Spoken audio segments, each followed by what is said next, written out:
human beings are self-conscious, and we know about our limitations, and we know about our weaknesses.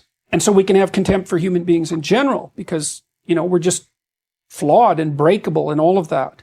But we know ourselves better than we know everyone else. Unless you're narcissistic, and some people are, then you have a very acute sense of how you're not up to scratch. And that leads naturally to a sort of self-contemptuous attitude. People are more likely to give prescription medication to their pets than to take them themselves. Imagine someone that you treat well, that you love, then try to treat yourself that way. You got to detach from yourself a bit. You got to think, okay, well, I'm a person among other people, and I deserve at least as much respect as a person among other people. And I should be trying to help myself across time.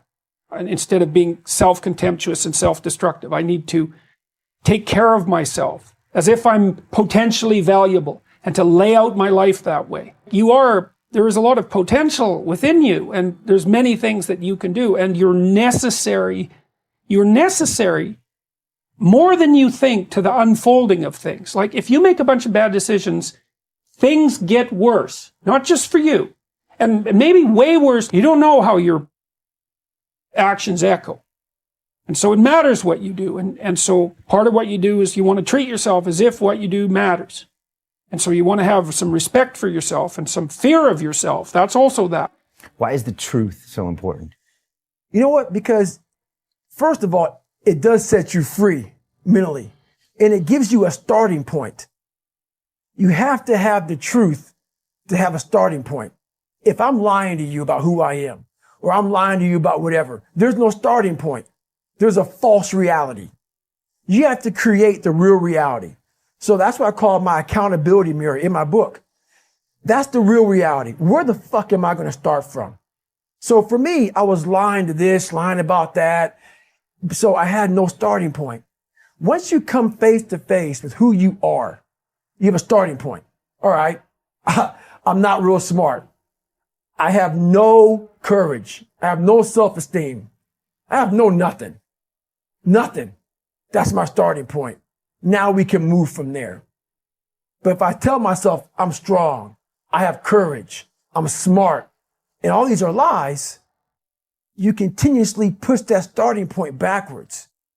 So that starting point is the truth. The no fucking bullshit truth that only you can tell yourself. So it's the starting point. The truth's the starting point. When I was 297 pounds and I was fat as hell trying to be a Navy SEAL, the scariest thing in the world to me, even to this day, was that could have been the rest of my life.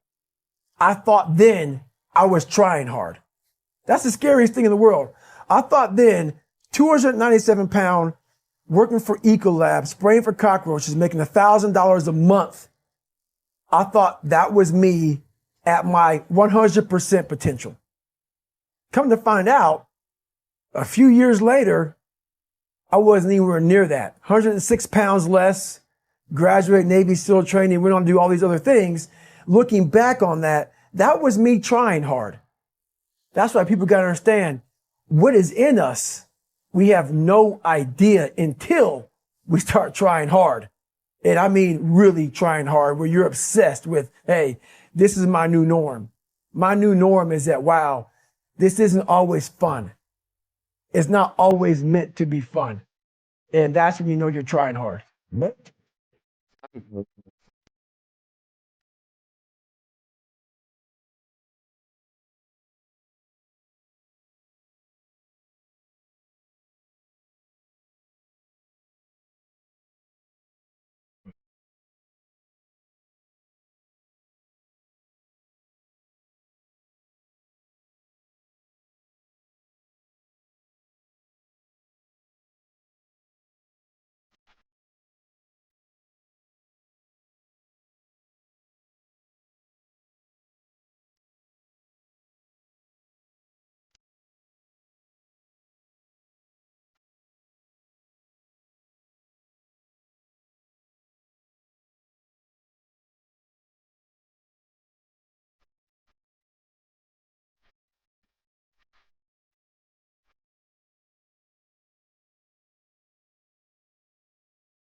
When I lost all my money, guess what? I found out Mr. Shoaff was right. What was valuable was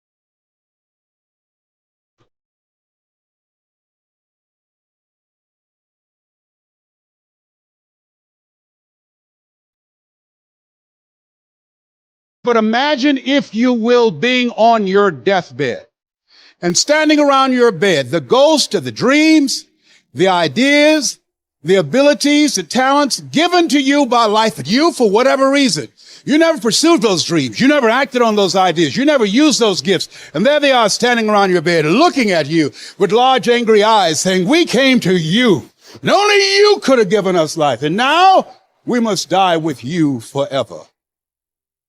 And the question is, if you died today, what dreams, what ideas, what leadership, what books, what gifts will die with you? A very good friend that I lost recently, Miles Monroe, said, the wealthiest place on the planet is not in the Far East where there's oil in the ground. It's not in South Africa where there are diamond mines. It's that the wealthiest place on the planet is the cemetery. But there you find potential never realized. There you find dreams never pursued. There you find people allow themselves to be imprisoned by fear and living a small life.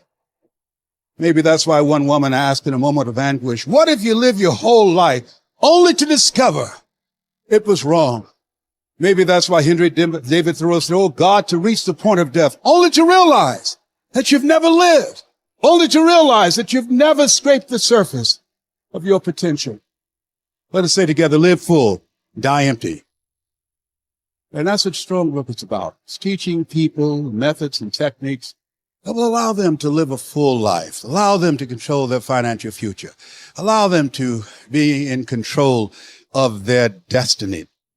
When I sit down in my discipline, in my morning meditation, the first thing that we have to do is we have to become conscious of our unconscious self. So it's entirely possible that we're judging other people and we don't know that we're doing it because it's an unconscious program. It's entirely possible that we're living by guilt every single day because it's become so common and so familiar to us. So as we begin to become conscious of those unconscious states, we're going into the operating system of the subconscious and making them conscious. So the more we are conscious of those unconscious states, the more control we have on those later on in our day. And so most people, they start out with really good intentions to think positively, but they may have been thinking, acting, or feeling negatively for the last 25 years. So I just take a little bit of time and I become aware of who I no longer want to be.